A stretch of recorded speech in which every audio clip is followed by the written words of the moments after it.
Good afternoon. I'm going to give my good friend a little ribbing. It sounded like he was measuring the curtains, didn't it? I hope you're wrong. But truly, I mean, I pride myself on working across the aisle, and I don't think there's any issue that is more nonpartisan than dealing with our legacy cleanup in this country. And so when Chuck asked me to co-chair the Nuclear Cleanup Caucus, it was an easy yes for me to say. You know, when you come from Nevada, I think I got to give a shout out to the Nevada security site folks in the room who are doing some incredible work in this arena. Thank you for that. But obviously Yucca Mountain's always the big white elephant in the room, especially after Tuesday, which I will address in a few minutes. But I'm committed because I think that instead of being a brick wall, it is our responsibility, especially as an elected official, to make sure we play a part in dealing with our legacy cleanup and EM in this country. It's not a partisan issue. I think our communities deserve it. I think our future deserves it, and I think that we have to work together to find a solution. So that is why I'm so proud that we restarted, I guess, the Nuclear Cleanup Caucus. We sort of got going, and then COVID derailed everything. And so we both agree that, you know, both parties have to have a deep commitment. And all of us who represent districts that have supported the U.S. nuclear weapons enterprise in actual testing and otherwise, we all know how important it is for the nuclear cleanup work to move ahead. And, you know, as Chuck said, it's not going to be swift, but it needs to progress, and it needs to continue to progress. And as we discussed yesterday, the caucus is beginning an exciting series of briefings. We're exploring some essential EM and cleanup work happenings across the country. And these sites include, obviously, Oak Ridge, but also the Nevada National Security Site in Southern Nevada. And I hope to see you and discuss with all of you the possibilities and find you at some of these events in the future.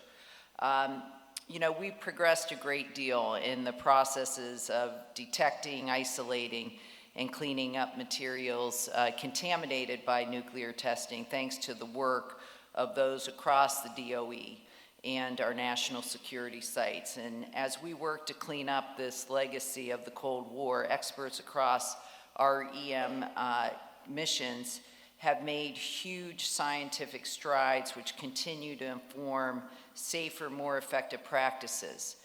I'm quite impressed with the list of experts and practitioners that are here at this workshop, and it's encouraging to see so many bright people. And, you know, one of the things I think we're all dealing with is workforce and making sure that we continue to train the workforce of the future. And it just so happened today that I had a young woman, Hannah Patanod, who is here in the crowd, who represents the nuclear engineering student delegation.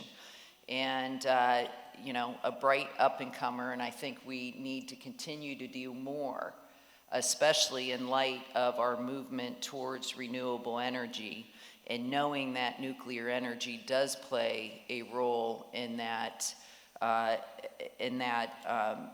realm, and that we need to support new young students. So, and by the way, she probably knows a hell of a lot more about this than I do. So I'm like, why don't you just come here and you can speak? So anyway, take a chance to meet her when you can. Okay, the big white elephant in the room. As you all know, I don't need to tell you, on Tuesday, the state of Nevada filed a motion to bring an end to what we call the failed plans to construct a repository in Yucca Mountain. And this motion could finally bring an end to Yucca Mountain. You know, in Nevada, the vast majority of Nevadans view it as a nightmare.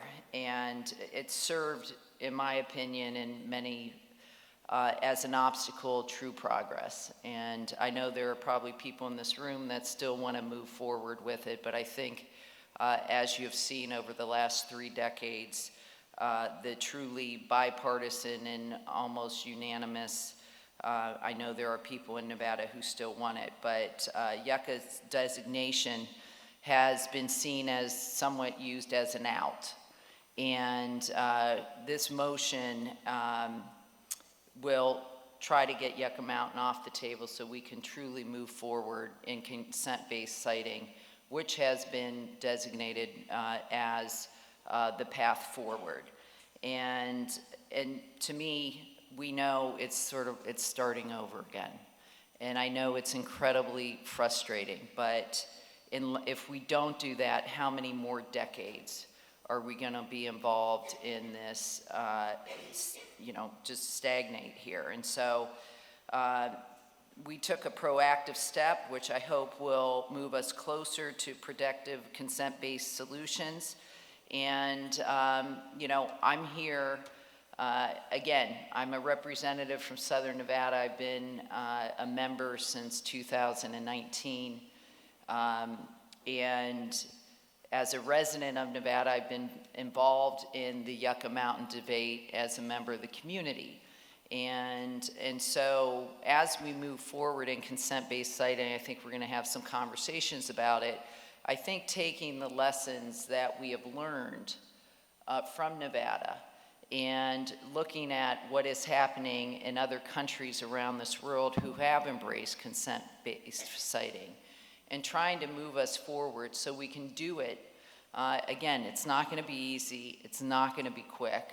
But we must make progress. And that's why I've made the commitment to be part of this caucus. And also to remember the human base, the human side of this debate. Because it obviously is incredibly important. And I think it has been something that might not have received the type of respect that it should have in the past, and hence where we are today. And so I want to thank you all for the incredible work you do for our country, and know that you have my commitment to be a partner with you. And I have to thank Chuck for his expertise and his work as well, and know that we will continue to work together. Thank you.